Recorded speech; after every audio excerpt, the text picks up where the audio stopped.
Bom, gente, vamos lá. Para a gente começar, né? A gente vai falar um pouquinho sobre estratégias anti-inflamatórias na prática clínica.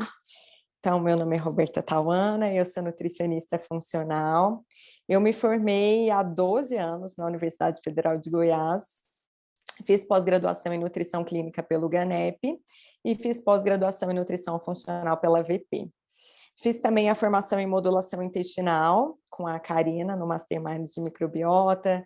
Fiz a formação em epigenética com Epigenes com Rita Castro e Luciano.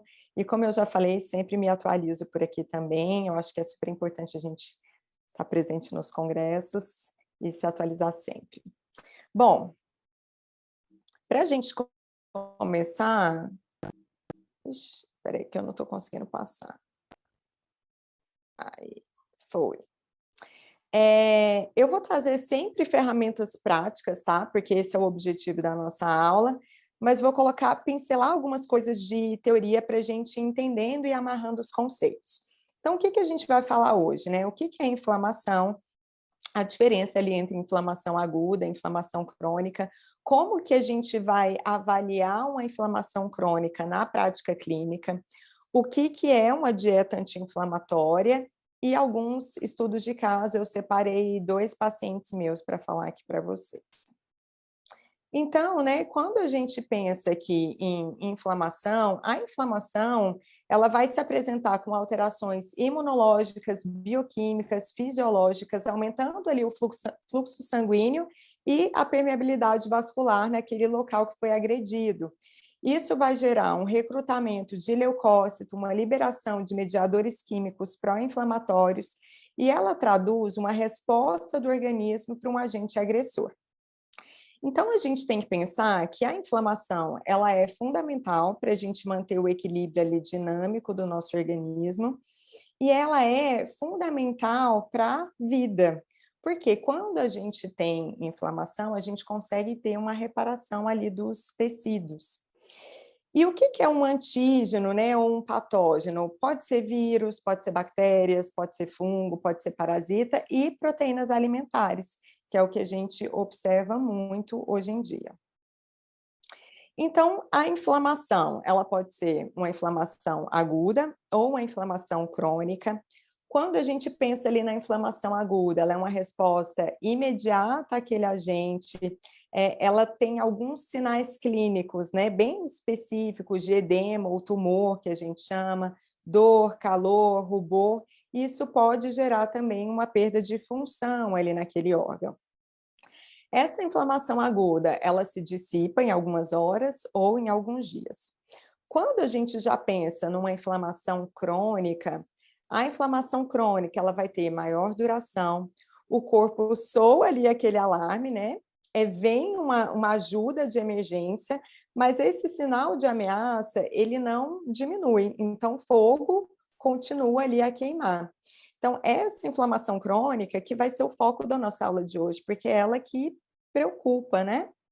Essa inflamação, ela pode ser de alto grau quando a gente pensa nas doenças infecciosas, quando a gente pensa ali nas doenças autoimunes, artrite reumatoide, psoríase, lúpus, tiroidite de Hashimoto, esclerose múltipla. E a gente tem a inflamação de baixo grau, quando a gente fala ali de resistência à insulina, obesidade, dislipidemia, hipertensão.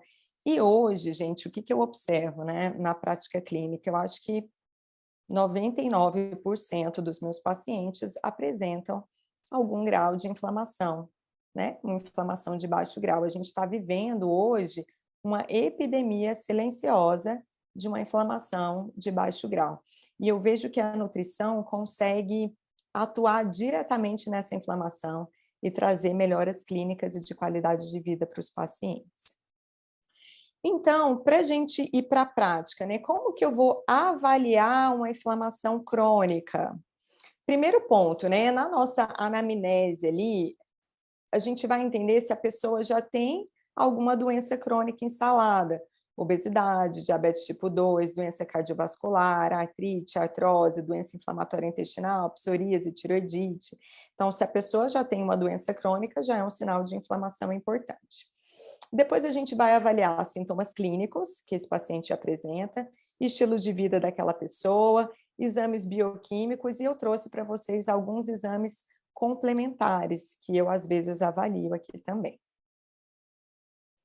Para avaliação de sintomas clínicos, eu não sei se todo mundo já conhece, se a maioria já conhece, mas eu faço, né, essas perguntas, se a pessoa tem ansiedade, constipação, diarreia, dor de cabeça ali durante a minha anamnese, mas eu gosto muito de usar uma ferramenta que é o rastreamento metabólico, que foi criado pelo Instituto Brasileiro de Nutrição Funcional, para a gente avaliar de uma forma profunda os sintomas clínicos que aquela pessoa apresenta e já começar a identificar ali, né, se a pessoa tem alguma deficiência nutricional, alguma hipersensibilidade alimentar, alguma alergia alimentar importante.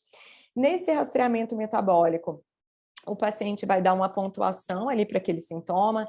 Então, 0, se ele nunca teve o sintoma ou quase nunca teve. 1, se ele ocasionalmente teve, o efeito não foi severo. 2, se ele ocasionalmente teve, o efeito foi severo. 3, frequentemente teve, o efeito não foi severo. E 4, frequentemente teve e o efeito foi severo. No final quando a pessoa preenche esse rastreamento metabólico, ele vai dar uma pontuação.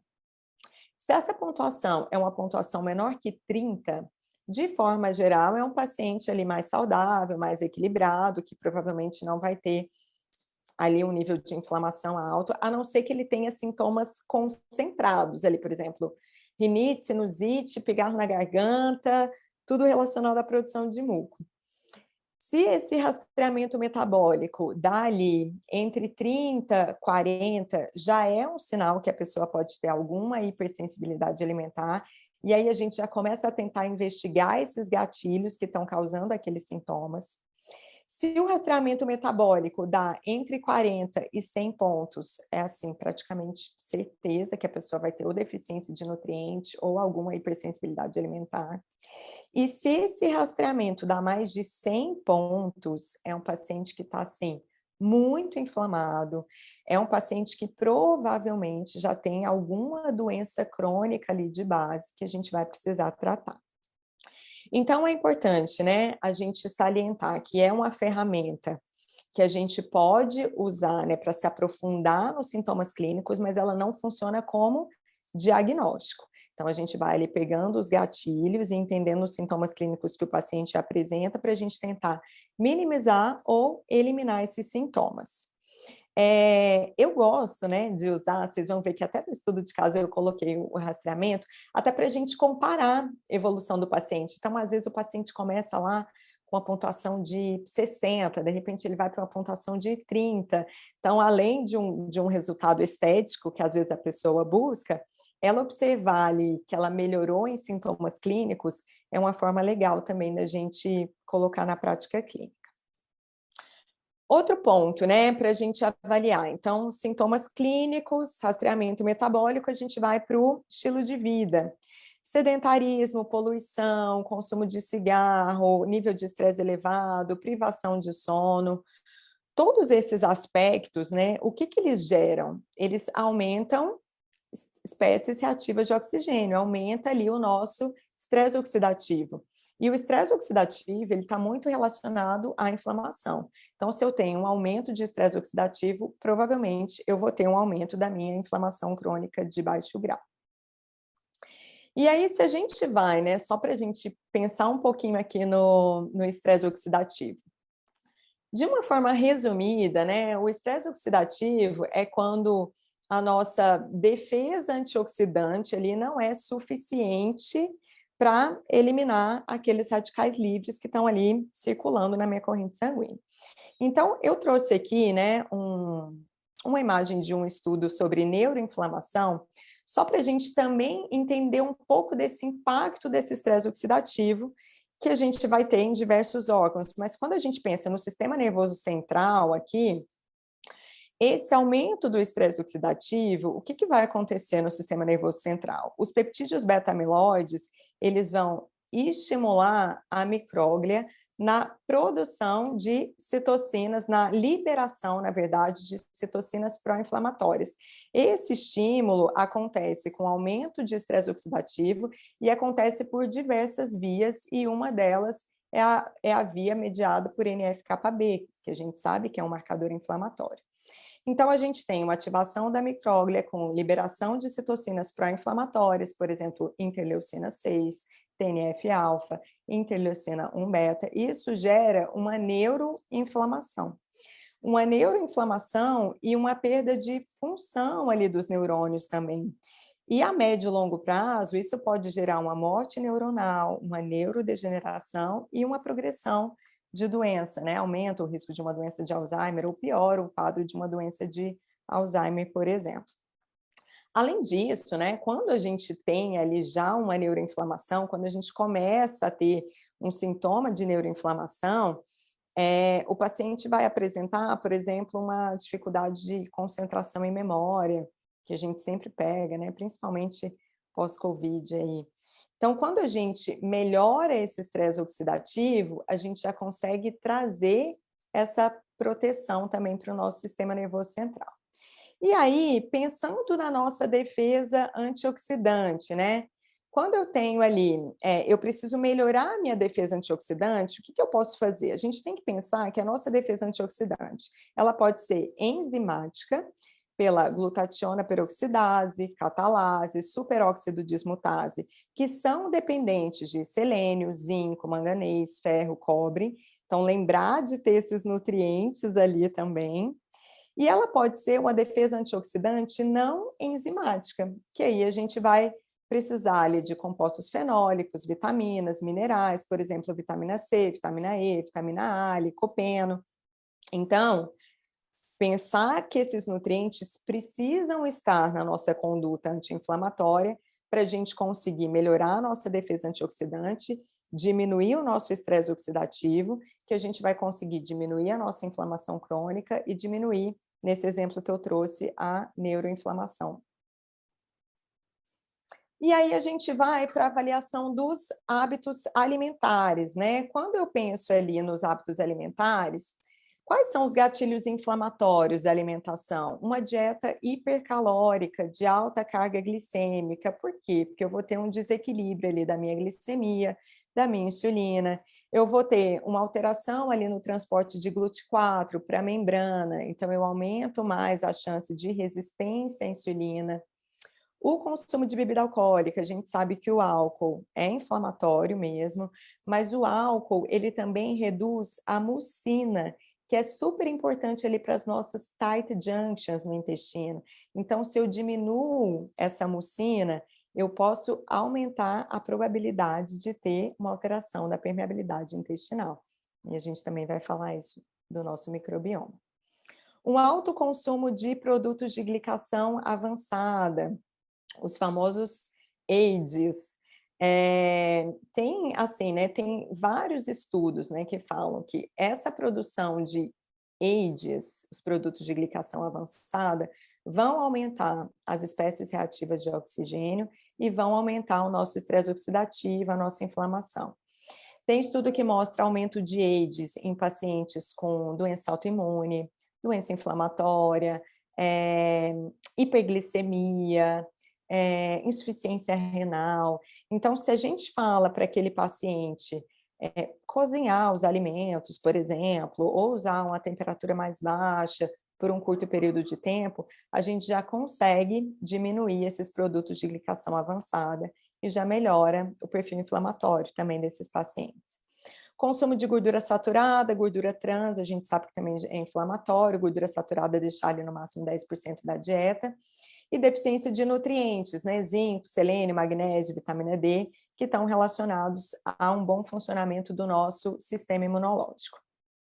Então, se a gente pensa aqui, né, uma pessoa que está com um nível de estresse elevado, com uma privação de sono, com um alto consumo de bebida alcoólica, dieta hipercalórica de alta carga glicêmica, de repente uma pessoa que já tem também um uso crônico de medicamento, o que a gente vai ter? Com certeza, uma disbiose intestinal, um desequilíbrio ali do meu intestino, né? Essa disbiose, ela pode trazer a alteração da permeabilidade intestinal, e quando a gente gera essa alteração da permeabilidade, a gente sabe que já tem um impacto sistêmico, então no nosso cérebro isso pode causar depressão, ansiedade, déficit de atenção, hiperatividade. Na pele, acne, rosácea, psoríase, dermatite. No intestino, constipação, diarreia, síndrome do intestino irritável, alterações ali no nosso sistema imunológico. Pensando no intestino, né, a gente pode pensar também nos lipopolissacarídeos, então, que são as endotoxinas que estão ali no nosso intestino.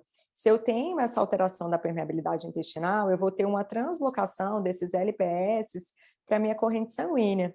Isso vai gerar uma resposta do meu sistema imuninato, que pode gerar um aumento da inflamação, né? Na verdade, que gera um aumento da inflamação. Então, tratar a microbiota intestinal é fundamental para qualquer coisa, né? Hoje a gente já sabe este intestino cérebro, este intestino músculo, este intestino pele. Então, se a gente não trata a nossa microbiota intestinal, a gente também não consegue ter uma resposta anti-inflamatória eficiente.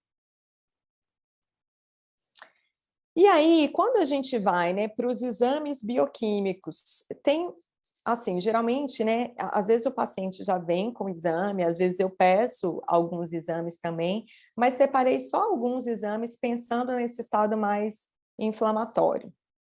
Se o paciente chega com uma glicemia de jejum maior que 100, uma hemoglobina glicada maior que 5,5, aí eu já pensaria também numa insulina maior que 6, vai. O paciente já pode vir com um quadro de resistência à insulina. Se ele vem com triglicérides maior que 150, esse excesso de triglicérides pode gerar uma esteatose hepática, por exemplo. Então, também mais uma doença que tem um caráter inflamatório.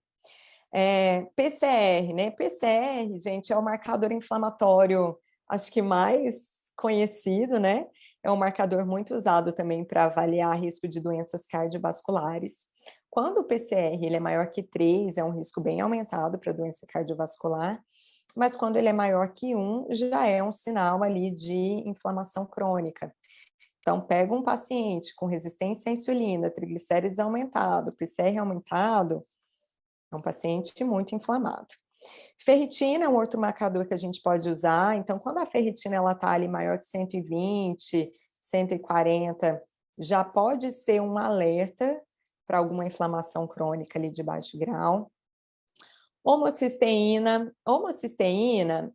também é considerado um marcador inflamatório. Se ela tiver maior que 8, maior que 10, também já pode ser um sinal de inflamação.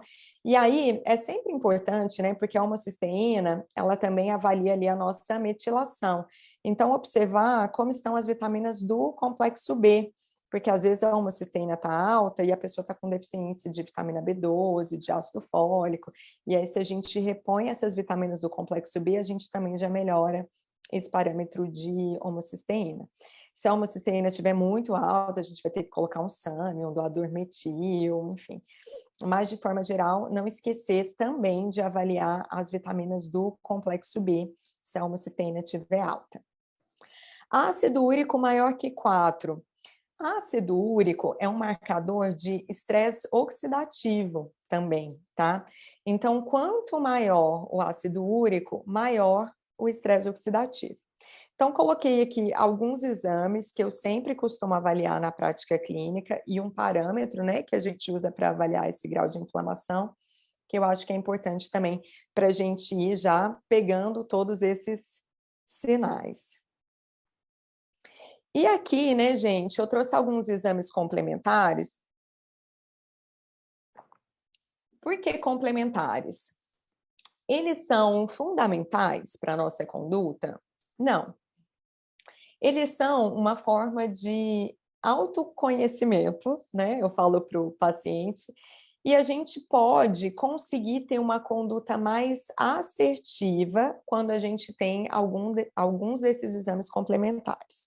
Por exemplo, eu trouxe aqui um exame genético, né? No exame genético, Vamos supor, o paciente está com uma homocisteína alta e ele tem uma alteração em MTHFR, metiltetraidrofolato redutase. Então, é um paciente que a gente tem que ficar atento à suplementação de vitaminas do complexo B o tempo todo para ele. E, às vezes, nem com suplementação ele não vai responder. Se a gente pega, né, por exemplo, um exame de hipersensibilidade alimentar, esse exame, eu até trouxe um caso clínico para a gente falar dele. Não é um exame validado totalmente, tá? Eu não peço para todos os pacientes, mas ele pode ajudar a gente a ter uma conduta mais assertiva, pensando nessa hipersensibilidade alimentar, porque ele vai avaliar IgG para aqueles alimentos. E ele acaba sendo, muitas vezes, também uma forma de convencimento para o paciente seguir aquela estratégia. Então, o paciente olha e fala, nossa, deu que eu tenho uma hipersensibilidade a glúten, então eu vou ficar um tempo sem comer. E também não significa que a gente vai ter que excluir esse alimento para sempre, tá? A gente exclui por um período ali em torno de 6 semanas, depois a gente pode reintroduzir. E esse é um exame bem legal de microbioma intestinal, que inclusive eu trouxe num caso clínico do meu paciente para a gente discutir, que aí a gente vê o perfil de bactérias ali no intestino e a gente também consegue deixar a nossa conduta mais assertiva de acordo com esse perfil. Então, são alguns exames complementares que eu uso na minha prática clínica, não peço para todo mundo, mas pode ser mais uma ferramenta aí para a gente avaliar essa inflamação. Então, voltando, como avaliar uma inflamação crônica na prática clínica? Presença de doenças crônicas, sintomas clínicos, que eu mostrei o rastreamento metabólico, avaliar os gatilhos inflamatórios do estilo de vida daquele paciente, os hábitos alimentares, exames bioquímicos e a gente ainda pode ter os exames complementares.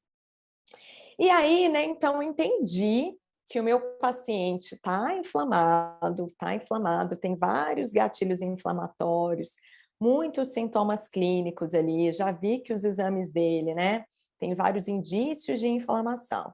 Então, eu tenho certeza que esse paciente precisa de uma dieta anti-inflamatória. E aí vem um ponto, né, o que é uma dieta anti-inflamatória? Eu trouxe esse é um estudo de 2021, isso. Ele revisou vários artigos dos últimos 5 anos, para entender, ele pesquisou assim, como é que a alimentação de uma população, para a gente entender se esse comportamento alimentar tem um caráter pró-inflamatório ou anti-inflamatório. Então, ele usou esse índice de inflamação dietética, que foi desenvolvido para permitir a análise do padrão de uma dieta inteira sobre marcadores de inflamação circulantes no plasma sanguíneo. Então, de acordo, né, com esse índice de inflamação dietética, algumas dietas podem ser classificadas como pró-inflamatórias ou anti-inflamatórias. E aí, de acordo com esse estudo, né, ele fala que a dieta ocidental, que a gente já sabe, ela é uma dieta pró-inflamatória. Por quê? Porque a base carboidrato refinado, açúcar, excesso de consumo de carne vermelha, excesso de consumo de sal, de adoçantes artificiais, bebidas açucaradas, enfim. Então, a dieta ocidental, ela já é considerada uma dieta com caráter inflamatório, também uma dieta rica em AIDS, né, que a gente já falou lá no começo. Se a gente vai, né, para uma dieta do Mediterrâneo, a dieta do Mediterrâneo é a dieta mais estudada mesmo, né, pensando em resposta anti-inflamatória. É uma dieta muito estudada para prevenção e até tratamento de doenças cardiovasculares.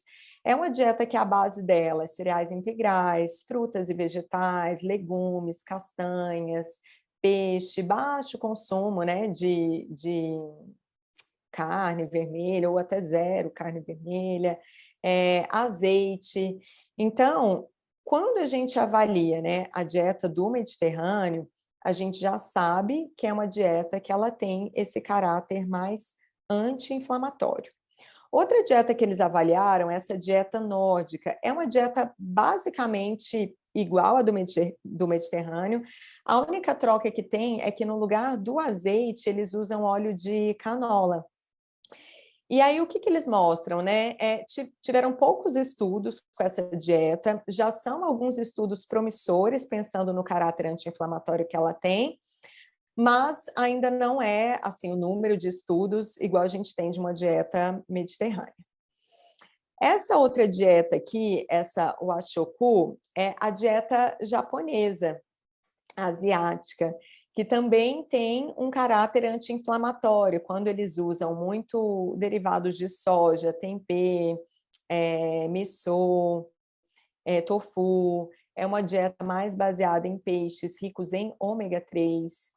Eles falam também que essa população costuma sempre cozinhar os alimentos, então a gente já tem uma diminuição ali dos produtos de glicação avançada. São pessoas que têm o hábito de comer uma quantidade menor também, as porções são menores, então eu não tenho uma densidade calórica muito alta. Eles mostram também que a população costuma consumir frutas e vegetais mais sazonais, o que traz uma variedade para aquela alimentação. E a diversidade, gente, também é muito importante, porque às vezes a hipersensibilidade alimentar, a inflamação, ela vem por conta da monotonia alimentar. Então, comer aquele alimento todo dia, durante 1 ano, 2 anos, 5 anos da vida, pode ser que a gente desenvolva alguma hipersensibilidade àquele alimento. Essa dieta aqui, Jiangnan, ela é uma dieta, deixa eu pegar até aqui o estudo, chinesa, isso mesmo. É uma dieta chinesa. E aí é engraçado que eles falam, né, que a dieta na China mudou muito dos anos 80 para cá, porque, assim, se vem na minha cabeça uma dieta chinesa, eu vou pensar em fritura, em massa, né? E eles falam exatamente isso, que existe uma diferença da dieta do sul da China, que é essa que eles estão falando, que tem esse caráter mais anti-inflamatório também com frutas e vegetais, peixe, legumes, soja, e tem essa dieta do norte da China, que virou uma dieta mais ocidentalizada. Mas também não tem estudos ainda importantes, né, com essa população do sul da China, para de fato falar que esse é um padrão dietético considerado totalmente anti-inflamatório. Então, o que a gente tem mais estudo mesmo é da dieta do Mediterrâneo.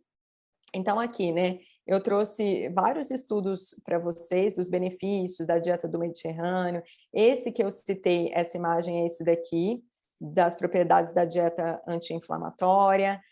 A gente tem, né, vários estudos mostrando a importância da alimentação, do estilo de vida, para a gente modular essa inflamação crônica de baixo grau.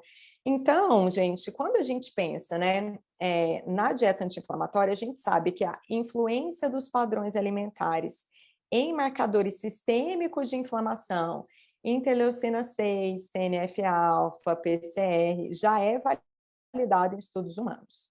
Então, quando a gente controla o índice glicêmico, a carga glicêmica, a ingestão de fibra, a composição de ácidos graxos, magnésio, carotenoides, flavonoides, a gente consegue sim modular essa resposta inflamatória. O questionamento que eu trago é: anti-inflamatória para quem? Então, por isso que é muito importante a gente avaliar o nosso paciente, né? As pessoas são diferentes, a gente precisa respeitar também a individualidade de cada um.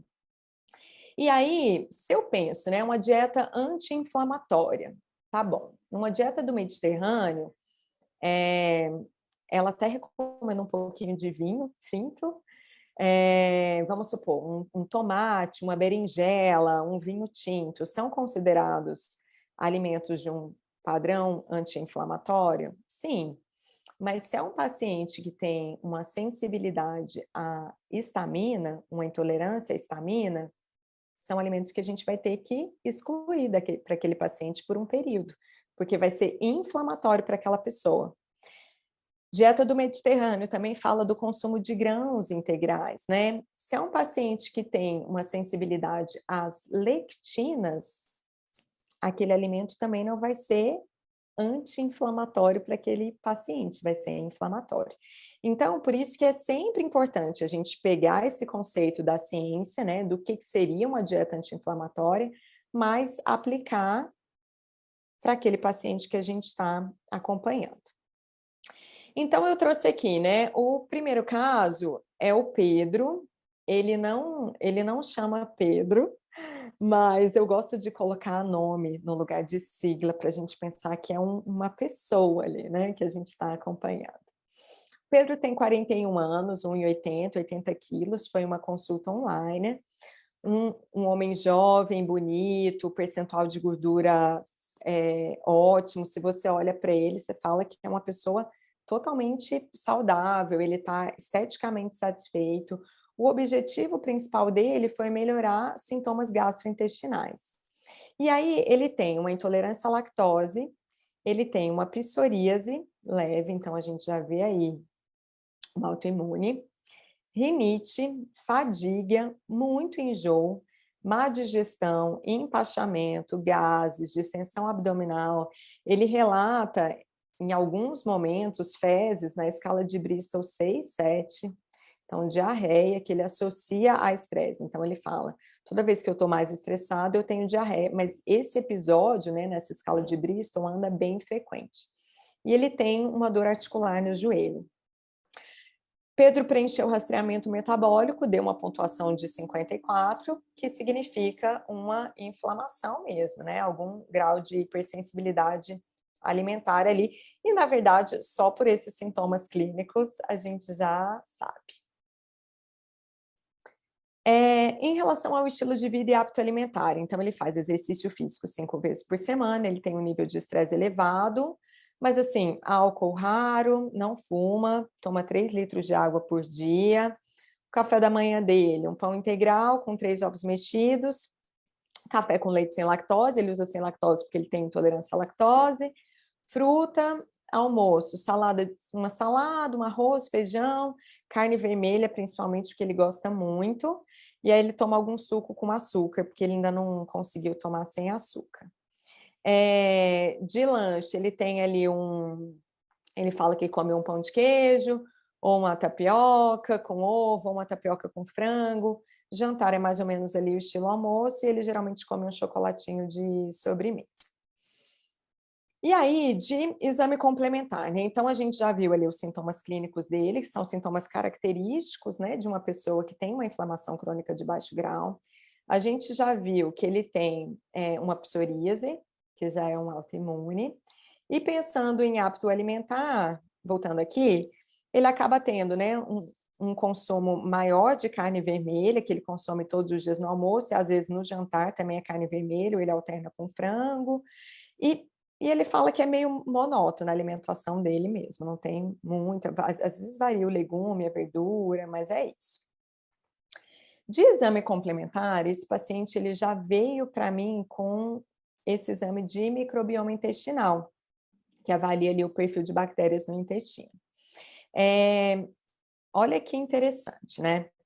Quando a gente avalia aqui esse exame, só para vocês acompanharem, Firmicutes, os Firmicutes, eles são bactérias boas, são bactérias produtoras de ácidos graxos de cadeia curta que têm uma ação ali anti-inflamatória.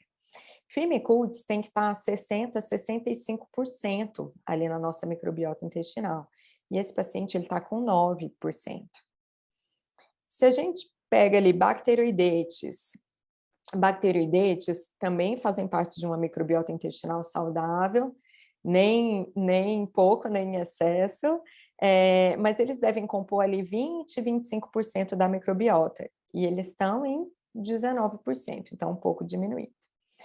Mas se a gente pensa nas proteobactérias, as proteobactérias, elas são bactérias de caráter inflamatório, e elas têm que estar no máximo 5%. Esse paciente, ele chegou com 70% de proteobactérias. Eu nunca tinha visto um exame de microbioma intestinal assim. E aí, depois ele me falou que o ano passado ele tinha sido internado, que ele ficou tomando antibiótico muito tempo, o que justifica mais, né? Ele ficou internado, eu acho que ele ficou internado umas 2 semanas, foi bastante tempo. E usou um tempo de antibiótico. Ele teve também gastrite com H. pylori, então depois ele teve uma intoxicação alimentar. Então foram alguns episódios no ano passado com uso de antibiótico e teve esse episódio de internação.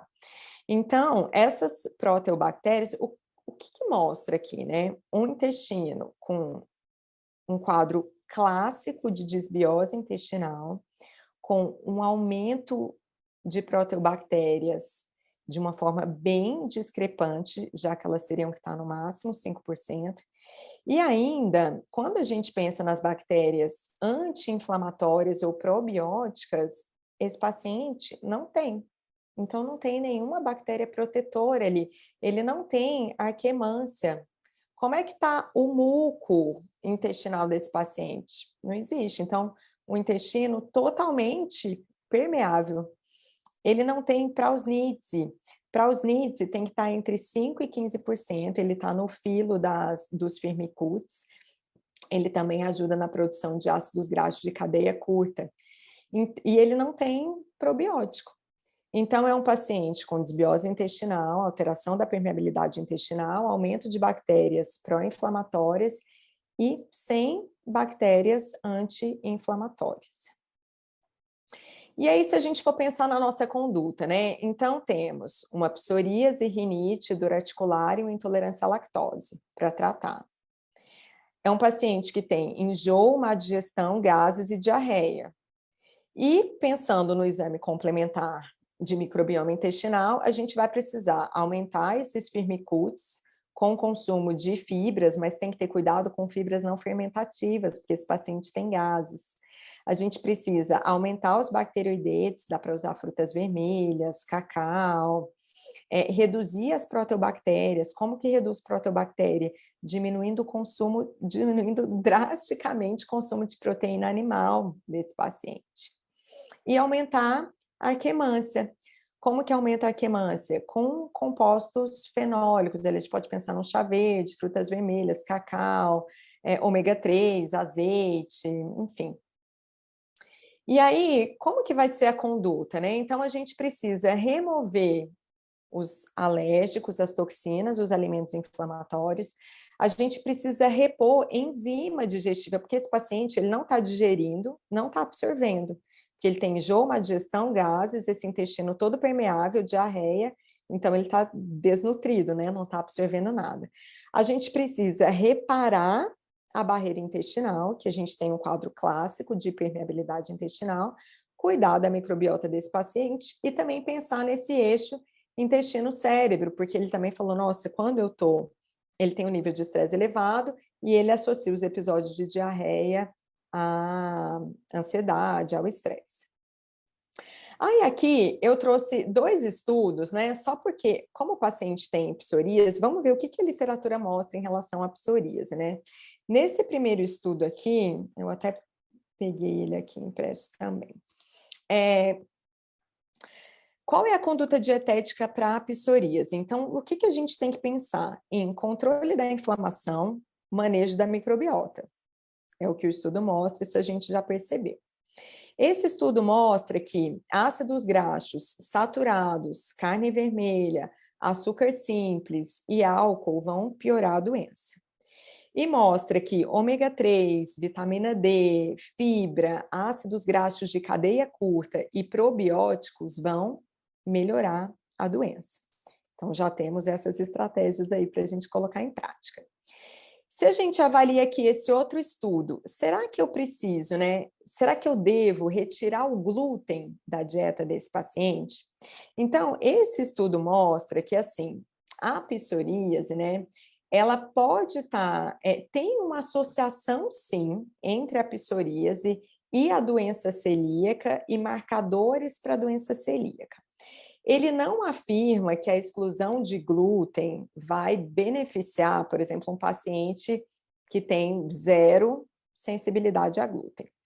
Mas como ele mostra que tem essa associação com marcadores para doença celíaca e doença celíaca, eu vejo que é um paciente que já tem toda aquela desbiose intestinal que a gente viu, é um paciente que vocês vão ver, tirei o glúten por 2 meses, para a gente avaliar a resposta, tá?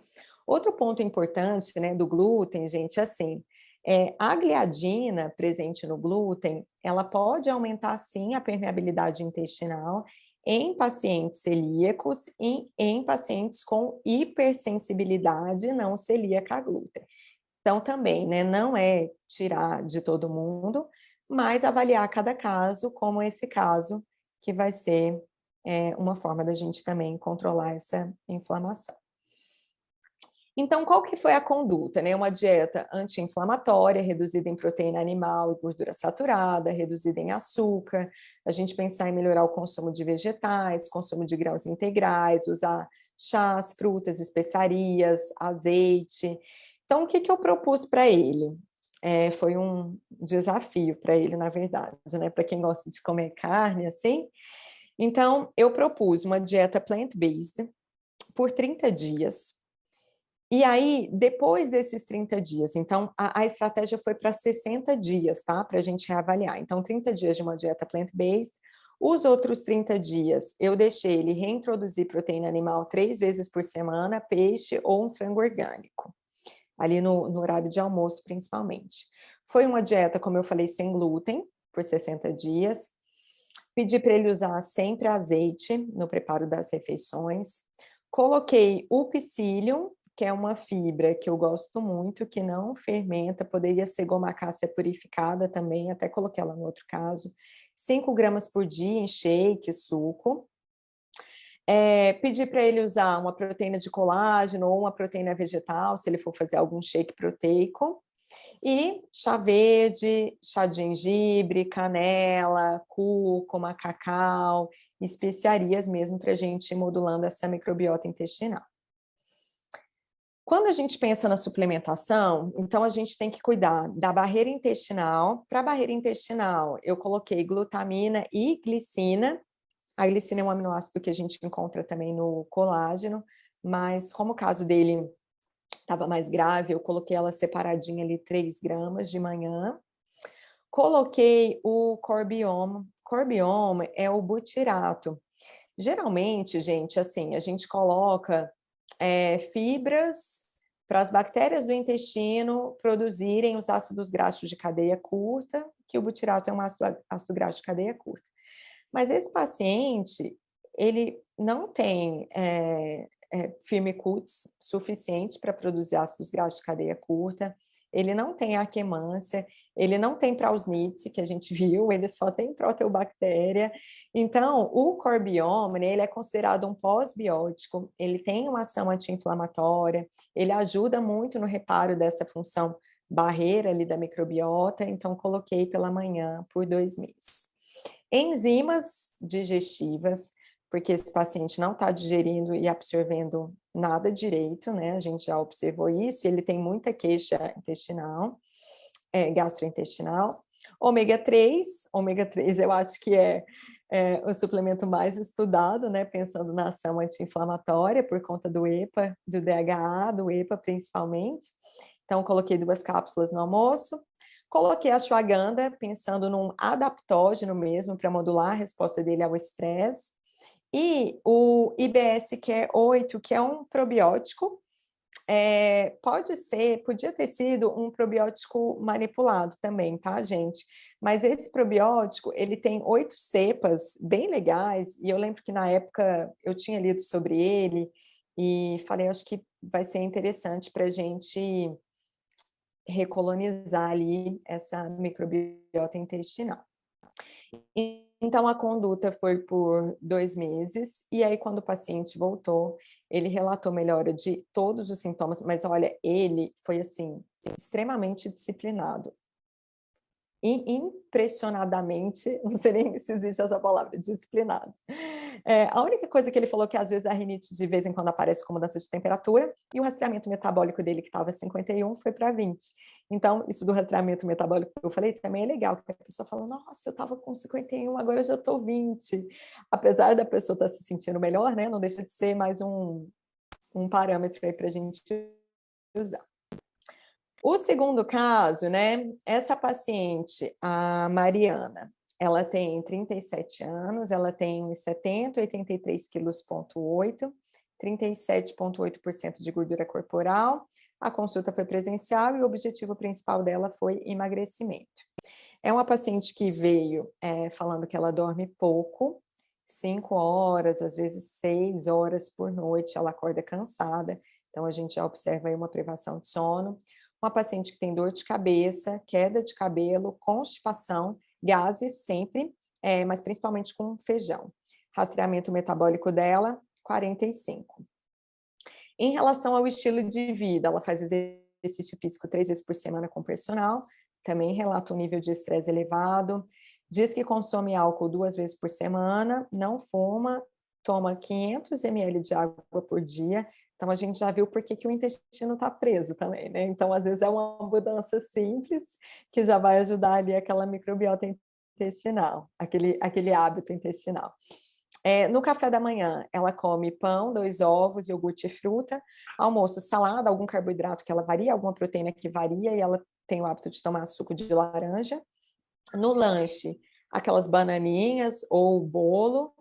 E no jantar, ela não gosta de jantar, então ela come um rapidez com queijo, ou um omelete com pão, fruta, e sempre come um chocolatinho mais amargo. E aí, se a gente for avaliar os exames de sangue, né? Essa paciente chegou com uma glicemia de 97. Eu falei para vocês de glicemia de acima de 100, mas 97 ali já, ó, estado de alerta. Até porque a hemoglobina glicada dela tá 5,6 e a insulina dela tá 10, ou seja, resistência à insulina. Triglicérides de 204, mais um marcador aí de inflamação. Homocisteína, 15. A B12 dela, 230. Então, aquilo que eu falei quando a gente falou dos exames, né? Ela tem uma homocisteína alta com uma B12 baixa. E uma vitamina D de 22 e o PCR de 1,2, que também é um PCR alto. Então, os exames dela mostram também como ela está inflamada. E talvez, né? E talvez não. E com certeza, esse, né, é um dos motivos dela não conseguir emagrecer. Aí, ela também veio com um exame de hipersensibilidade alimentar. E aí, gente, de novo, né? Esse exame, ele é um pouco controverso, tem gente que gosta, tem gente que não gosta, não tem uma validação. O que ele mostra, né? A gente tem, para quem não conhece, a gente tem ali a alergia alimentar imediata, que é mediada por IgE, que é, sei lá, comer camarão, quase tive um troço, nunca mais posso comer camarão. E a gente tem alergia alimentar tardia mediada por IgG. E aí esse exame, ele vai tirar o sangue do paciente, reagir ali nos alimentos e ver quanto de IgG que apresenta. Então, quando é maior que 20, é IgG muito elevado, então significa que aquele alimento está sendo muito inflamatório para aquele paciente. Por que eu trouxe esse caso? Porque eu estou pegando tanto paciente com hipersensibilidade a ovo, e aí é uma paciente que comia ovo de manhã, que comia bolo à tarde às vezes e comia omelete à noite. Então vem para aquilo da monotonia alimentar também, sabe? Então deu super inflamatório para ovo, um pouco para glúten, para lácteo não deu dessa paciente, de curiosidade, né? Mas coloquei esses daqui que deram, que eu acho que são importantes dentro do contexto de hábito alimentar dela para a gente pensar. Então, aqui, precisamos cuidar, né? Sono ruim, dor de cabeça, queda de cabelo, constipação e gases. Ela tem resistência à insulina, aumento de triglicéridos, uma homocisteína alta, B12 e D baixas e uma PCR alta. Então, a gente vai, mais uma vez, retirar os alimentos alergênicos, toxinas, alimentos inflamatórios, cuidar também da digestão dessa paciente, principalmente em relação a esse desconforto de gases que ela tem, melhorar o hábito intestinal, reduzir a inflamação e repor as vitaminas. E aí, qual foi a conduta nesse caso, né? Ah, e aí eu falo, qual foi a conduta nesse caso? Dieta anti-inflamatória. Tá, mas qual é a dieta anti-inflamatória para essa paciente? Então eu propus uma dieta mais low carb mesmo, calculei ali no máximo 30% de carboidrato. Fiz a exclusão de ovo e glúten, que o ovo foi o que foi mais sofrido para ela. Excluí também os grãos, porque ela falava muito do desconforto com o feijão, com grão de bico, então imaginei que talvez ela possa ter uma sensibilidade à lectina. Aumentei o consumo de vegetais, incluí fibras não fermentativas, reforcei o aumento da ingestão de água, que é uma paciente que tomava 500 ml de água por dia, e mais uma vez, né, uso de chás, canela, que tem uma ação hipoglicemiante, pensando na resistência à insulina é legal, o gengibre, que a gente sabe que tem uma ação antioxidante anti-inflamatória também é legal, especiarias, azeite. E aí, na suplementação, eu coloquei uma suplementação de vitaminas do complexo B, com alguns minerais, com vitamina C, que a gente sabe também que tem uma ação antioxidante. Eu gosto muito de trabalhar com tinturas. Essa tintura de alcaçuz ajuda muito nos gases, tá? Os pacientes relatam muita melhora, é bem legal. Então, eu geralmente coloco 50% de alcaçuz, aí montei essa para ela com alcachofra, que também ajuda ali no processo digestivo, e cúrcuma, que acaba tendo uma ação anti-inflamatória. Se a gente for pensar na cúrcuma, né, tem muitos estudos que mostram a ação anti-inflamatória, mas às vezes a gente não vai ter o impacto anti-inflamatório que a gente precisa por conta da biodisponibilidade, né? Por isso que quando for manipular, a gente tem que pensar, hoje tem o curete, né, que é padronizado, que promete uma biodisponibilidade maior, mas assim, na tintura, ou no alimento, ou num shot, eu sempre gosto de usar, porque aí a gente vai colocando ali aquelas pequenas pílulas anti-inflamatórias ali na rotina dela. Continuando, de conduta de suplementação, eu ainda entrei com ômega 3, 2 cápsulas, com a goma cássia purificada, que é uma outra fibra, né, naquele caso anterior eu coloquei o psyllium, mas a goma cássia é uma fibra pré-biótica, que não gera muitos gases, muito desconforto, então eu gosto bastante de usar. Para ela, eu coloquei ou no suco verde ou no shake no final da tarde, até pensando nas questões de saciedade também. Então, a gente gera uma modulação de saciedade ali no final da tarde, para conseguir, né? Para ela conseguir seguir ali aquela proposta de ingestão diária no dia e conseguir ter um resultado de emagrecimento. Suplementei vitaminas lipossolúveis, ela precisava da vitamina D. Eu sempre gosto de colocar também a vitamina A, vitamina E, porque a gente também sabe que ela tem uma ação antioxidante. E coloquei creatina. Creatina tem 1 milhão de utilidades. A gente sabe que tem uma ação antioxidante, e eu queria que ela melhorasse também a composição. Como ela quer emagrecer, ela precisava aumentar a massa magra. E ela estava fazendo exercício com personal 3 vezes por semana, então já inseri a creatina ali 3 gramas por dia por 2 meses. Outra conduta super importante, higiene do sono e meditação. Eu coloquei aqui, né, 2 estudos que mostram como a meditação, a atenção plena, né, o mindfulness, pode ajudar no controle de estresse e ansiedade, no sono e até, gente, na melhora do nosso sistema imunológico, tem alguns estudos, e na modulação da nossa resposta inflamatória. Então, a gente prescrever, né, higiene do sono, prescrever meditação, também faz parte dessa conduta anti-inflamatória mais geral.